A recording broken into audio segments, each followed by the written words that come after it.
Welcome to the Velvet Story, where emotions run deep, mysteries unfold, and love takes center stage. In today's tale, The Roommate Cipher, we meet Evelyn, a perfectionist architect with a tightly controlled life, and Liam, a carefree, messy artist who unexpectedly becomes her new roommate. What starts as a clash of personalities soon turns into a journey of laughter, decoding secrets, and discovering connection in the most unlikely places. Get cozy, press play, and let us step into a story where romance is written in hidden codes and the heart is the ultimate key. Chapter 1. First Impressions. Evelyn's day began with the precision of a well-executed architectural blueprint. At 5:30 a.m., the soft glow of her minimalist bedside lamp illuminated her as she moved through her morning routine with practiced efficiency. A precisely portioned bowl of Greek yogurt with berries was consumed at 6 a.m., followed by a review of architectural plans spread across her sleek, glass-topped dining table. Each task was a carefully calculated step in her day, a testament to her organized and driven nature. The apartment, a modern space with clean lines and a neutral palette, reflected her desire for order and control. As she reviewed the blueprints, a notification on her phone pulsed, a jarring intrusion into her meticulously planned morning. It was a message about a change in her apartment situation, a vague and unwelcome disruption that immediately set her on edge. A knot of unease tightened in her stomach, a feeling that intensified with each passing minute.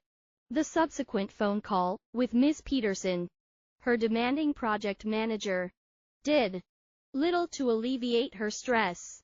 Evelyn paced the living room, her tailored blouse and skirt impeccably pressed despite the early hour, her voice sharp and professional as she tried to explain the situation. The presentation for the new Civic Center was due, a career-defining project, and now she had this to deal with. Yes, Miss Peterson, I understand the deadline, she said, her tone clipped and precise. I wouldn't have called if it wasn't unavoidable. She gestured with her free hand, her brow furrowed in concentration. No, the presentation will be ready. I've been working on it since, well, you know. The issue is the apartment. She sighed, pinching the bridge of her nose. A rare display of exasperation. It's a long story. In short, my roommate situation has dissolved, and the replacement is arriving this morning. She glanced towards the door, her voice dropping slightly. Yes, I know what the lease says. I'm trying to sort it out. Look, can we table this until later? I promise you the designs will be on your desk by noon. The call ended with a curt, thank you for your understanding, Miss Peterson. I appreciate your flexibility, though the tightness in Evelyn's jaw suggested otherwise.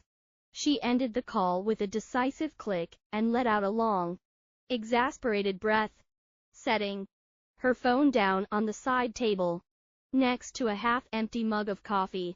She surveyed the living room with a critical eye. Boxes were stacked against one wall, a stark contrast to the usual order of the space. This is a disaster, she muttered to herself. A complete and utter disaster. She straightened a stack of boxes, aligning them with perfect precision, as if trying to impose order on the chaos. A knock at the door made her freeze. For a moment, she stood motionless, then smoothed down her skirt and walked towards the door with a forced, professional smile. She opened the door to reveal Liam.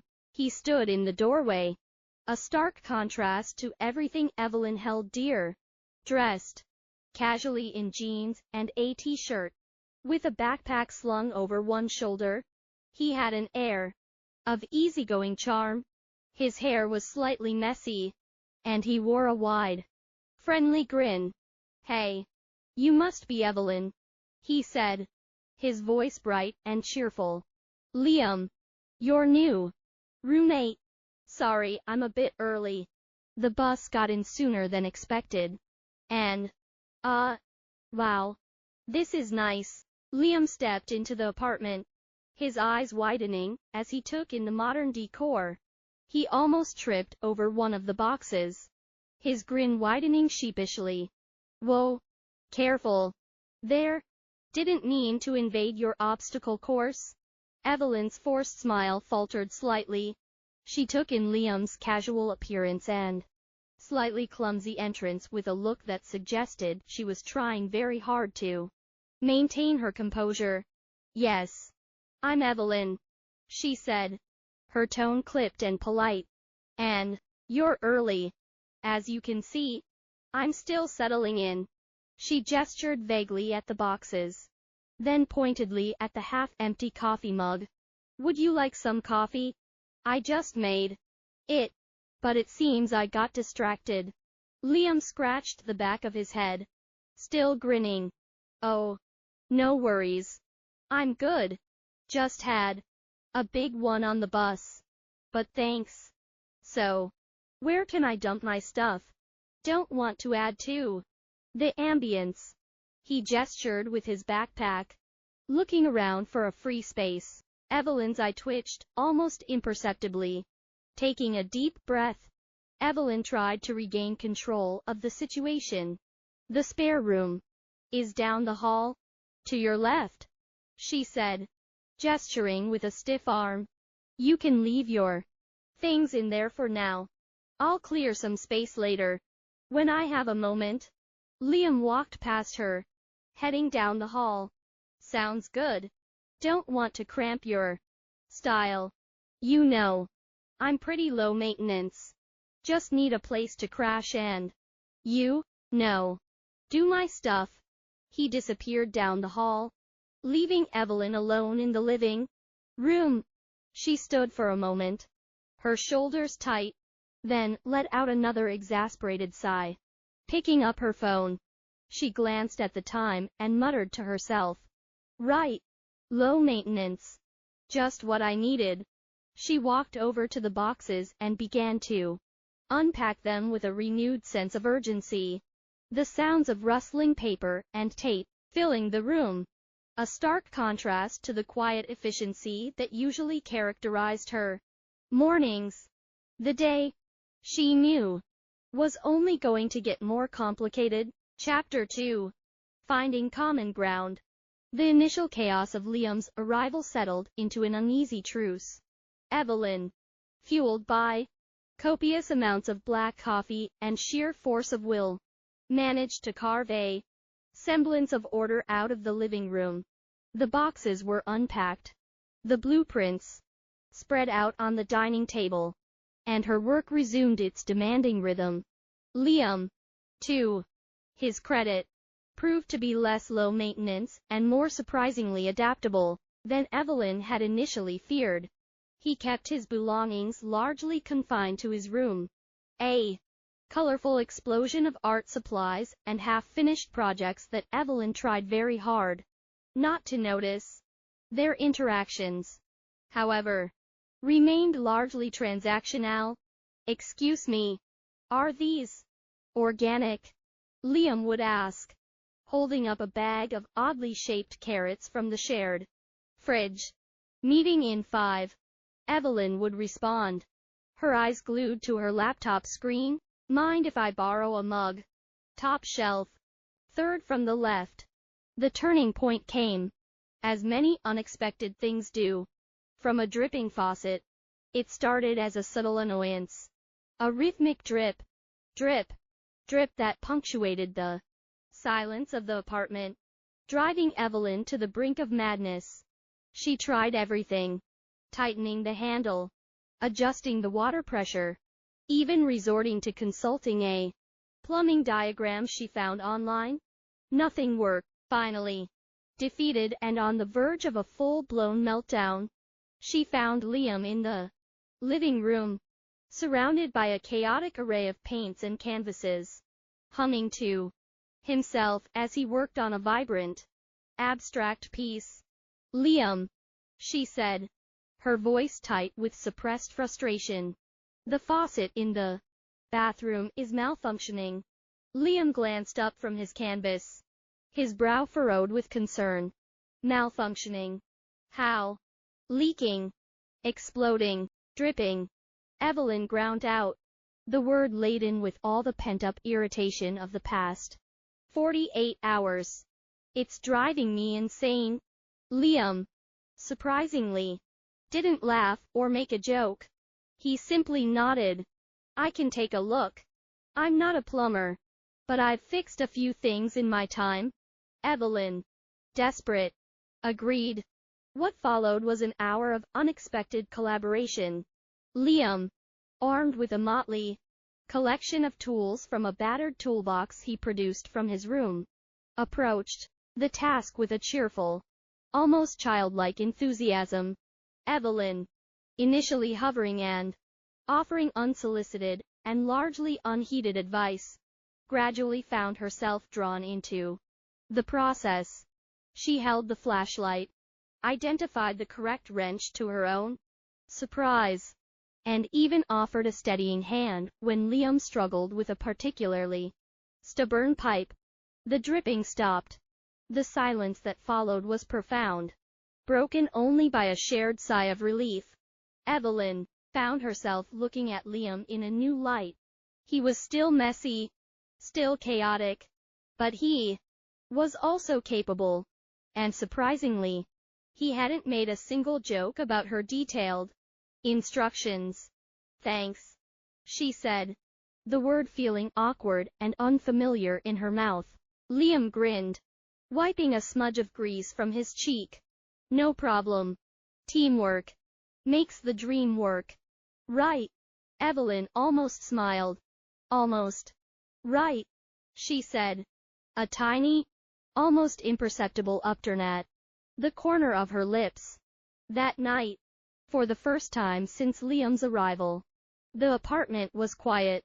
Not the tense, strained silence of two people carefully avoiding each other, but a comfortable, companionable quiet. Evelyn even found herself leaving her office door open as she worked.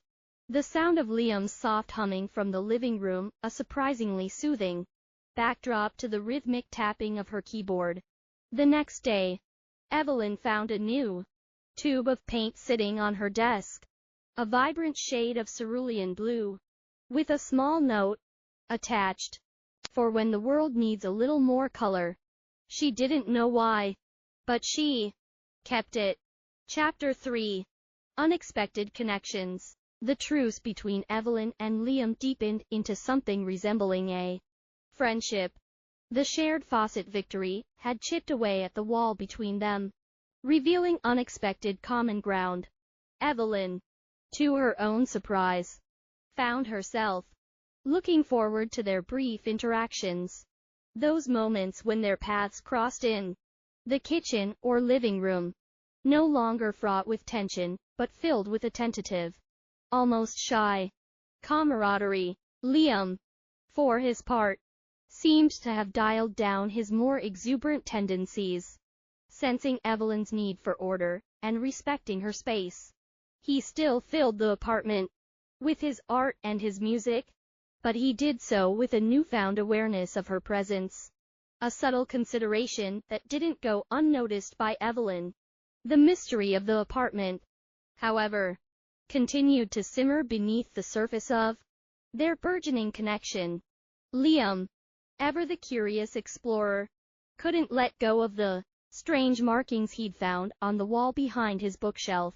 They were faint, almost like faded etchings, and seemed to depict some kind of symbol or pattern. He'd tried to decipher them, sketching them in his notebook, comparing them to symbols he found online, but they remained stubbornly enigmatic. One evening, Evelyn, exhausted after a particularly grueling day at the firm, found Liam in the living room, surrounded by his sketches and books. A look of intense concentration on his face. She would normally have retreated to her office, seeking the solace of her work. But tonight, something compelled her to stay. "What are you working on?" she asked, the question sounding almost casual. Liam looked up, surprised. "Oh, hey, Evelyn. It's these markings. I found them in my room, behind the bookshelf. They're weird. I can't figure out what they mean." Evelyn, intrigued despite herself, walked over and examined the sketches. Her analytical mind, trained to decipher complex blueprints and structural designs, immediately recognized a pattern. "It looks like some kind of cipher," she said, her brow furrowing in concentration. "A cipher? Like a code?" Liam's eyes lit up. "That's even cooler. I thought they were just weird doodles." "They're definitely not doodles," Evelyn said, her voice softening slightly. She found herself drawn into the puzzle, her mind racing to decipher the symbols. For the next hour, they were engrossed, poring over books, sketching diagrams, and bouncing theories off each other. The usual barriers between them dissolved, replaced by a shared sense of purpose and excitement. As the night wore on, their collaboration deepened.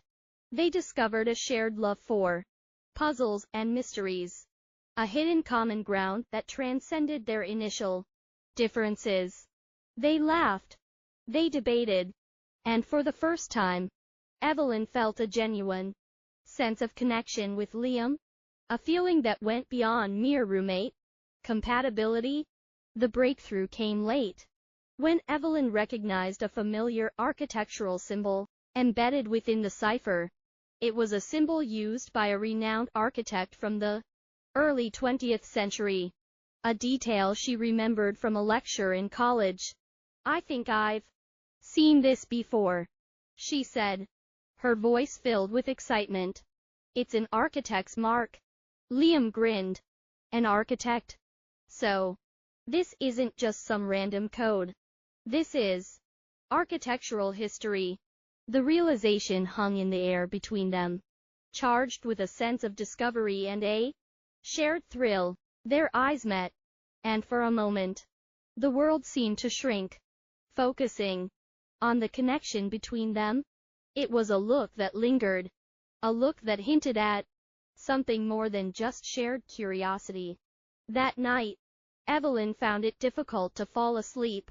Her mind was still buzzing with the excitement of the discovery, but also with a new, unfamiliar feeling, a feeling that had less to do with blueprints and deadlines, and more to do with the messy, enthusiastic artist who had somehow managed to unlock a part of her she thought she had buried long ago.